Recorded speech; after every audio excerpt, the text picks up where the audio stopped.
Hi everyone, mayam punamoku taram nokchari mayam ngasidi anova recipe ama mayamna sum share tawjage. Do ngasigi kenose sise aina ironge tawine bako sidi karon ga thebong maru ga jendem ga tawraga iron gani. Do aina ngasi share tawdoriba recipe se sine bako masi pangkok ni pangkok se karama pangkok no haibada eka pangkok haidune bako eka pangkok se chanupina Lakhipurdagi kan purakpanebako ma lakpada ado sise aina ilisa makok khara leyebako ilisa makoktuga tawraga ngauge tawineba ado mayam sum jengsebako do first aina haji kaino tawre ising khara haidi sahal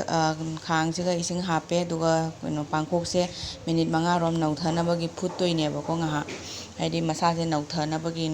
adona futpa matamsiga ai thum khitang hape doiri jangang khitang amasu hape ado lengamba taragasu aina ne lebu do makak amaka ga lebu du su aina hape bako futpa matamsiga adudi sum yengasi mayam makha tana ai video se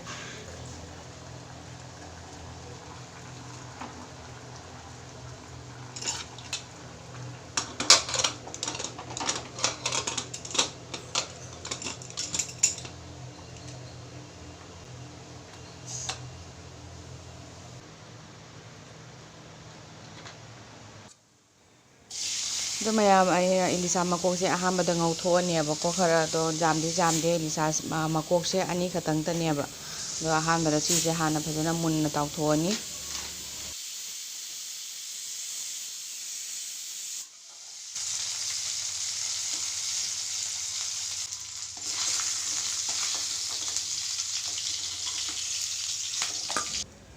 ado ai hujik sok tawbagi aidi ngaubagi pangkhokto ngaubagi ready tawkhale ado ahambada tejpata hape do aidi kali jira khara hape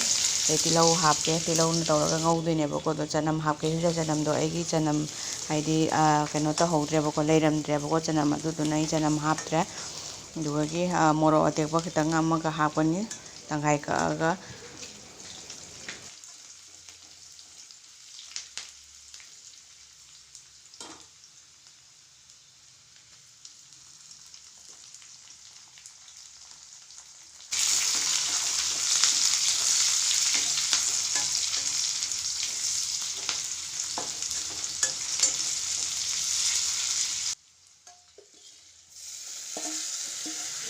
do hujik kaino tawre tilau ko do mullabanina pangkhokto mo ai hujik hapaga mo ngaure nga makokto su hapchalaga ngaurani sumaina tawna fajana munna ngaurani mayam jamasu hawbani sumaina haidi kaino taw amtangdi sumne charaga jengobako try taw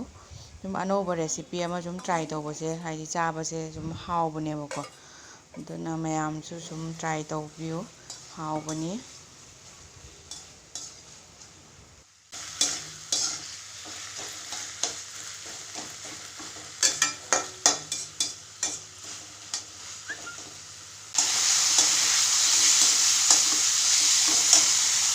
mayamsiga leire ngasigi pangkokka kainoga elisa makokka ngaugibado sumaina leire mayam leire dugagidi na jendemga karonga thebong maruga iromado sumaina leire mayam hawdo manbra yengo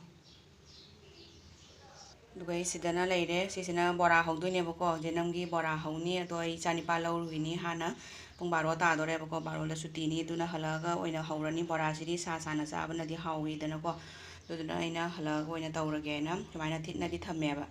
duni mayam ngasigi mathel singse sumaina leire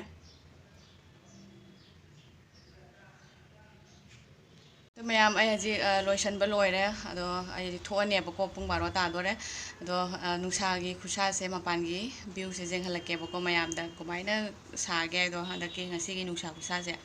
ado yengsi ai haji thoani do puna haidi sum kaino tawrake sum matekak sum hapakebako view sum jengsebako mayam nungsa khusase fajana sadra loire khusase uraba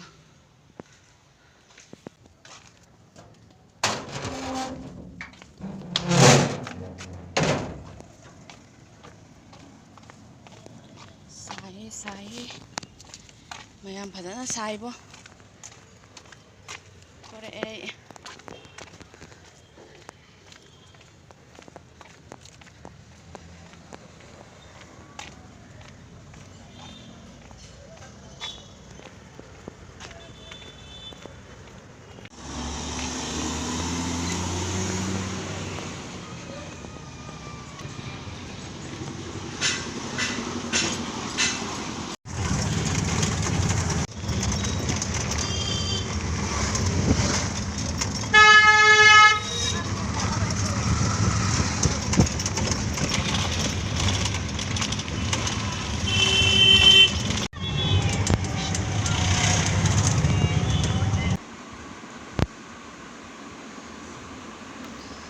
ꯃꯌꯥꯝ ꯍꯧꯖꯤꯛ ꯏꯆꯥꯅꯤꯄꯥ ꯂꯧꯗꯅ ꯍꯜꯂꯛꯑꯦ ꯍꯜꯂꯛꯅ ꯍꯧꯖꯤꯛ ꯕꯣꯔꯥꯁꯨ ꯍꯧꯕ ꯂꯣꯏꯔꯦ ꯑꯗꯩꯗꯤ ꯁꯧꯒ꯭ꯔꯤ ꯀꯥꯡꯁꯣꯏ ꯑꯃꯁꯨ ꯇꯧꯋꯦꯕꯀꯣ ꯈꯤꯇꯪ ꯁꯨꯝ ꯁꯥꯏꯠꯇ ꯀꯩꯅꯣ ꯇꯧꯅꯕꯒꯤꯅꯅꯦ ꯈꯤꯇꯪ ꯊꯛꯅꯕꯒꯤꯅꯅꯦ ꯁꯥꯕꯁꯤꯒꯗꯤ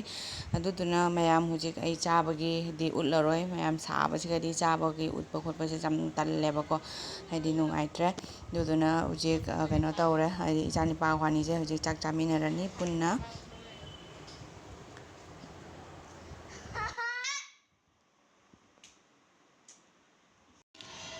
ꯈꯨꯠꯁꯥꯁꯦ ꯉꯁꯤꯒꯤ ꯂꯣꯏꯔꯦ ꯐꯖꯅ ꯁꯥꯏꯌꯦ ꯍꯧꯖꯤꯛ ꯅꯨꯡꯁꯤꯠ ꯈꯔ ꯁꯤꯠꯂꯦ ꯃꯊꯛ ꯀꯥꯈꯠꯂꯛꯏꯅꯤ ꯁꯟꯗꯥꯗ ꯐꯤ ꯁꯨꯔꯝꯃꯤꯅꯦ ꯑꯩꯅ ꯅꯣꯡ ꯅꯨꯡꯁꯤꯠꯄꯨ ꯂꯥꯛꯑꯦ ꯅꯣꯡ ꯅꯨꯡꯁꯤꯠ ꯂꯥꯛꯇꯣꯏ ꯃꯥꯜꯂꯦ ꯐꯤꯒ ꯂꯣꯏ ꯍꯨꯡꯈꯤꯕ꯭ꯔꯥ ꯈꯪꯗꯦ ꯁꯤꯗꯤ ꯀꯪꯉꯦꯅꯦ ꯄꯨꯡꯈꯥꯏ ꯑꯃꯇꯪ ꯐꯥꯔꯤ ꯑꯩꯅ ꯐꯧꯔꯝꯃꯤꯁꯦ ꯂꯣꯏ ꯀꯪꯉꯝꯃꯤ ꯑꯄꯥꯕꯁꯤꯡꯁꯦ ꯑꯌꯨꯛ ꯅꯨꯡꯊꯤꯟꯗꯒ ꯐꯤꯒ ꯁꯨꯕ ꯉꯝꯗ꯭ꯔꯦꯗ ꯅꯨꯡꯁꯥ ꯁꯥꯕ ꯑꯣꯂꯥꯡꯕꯁꯤꯒ ꯐꯤꯒ ꯁꯨꯅꯤꯡꯗꯦ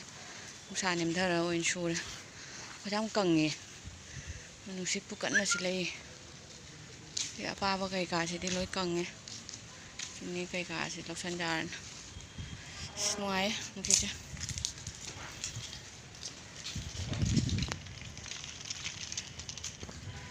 ꯅꯨꯡꯉꯥꯏ ꯑꯃꯅꯤꯕ ꯅꯨꯡꯁꯤꯠꯁꯦ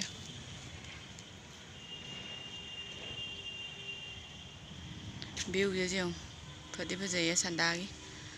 ꯅꯣꯡꯒꯤ ꯃꯊꯛꯀꯤ ꯚ꯭ꯌꯨꯁꯦ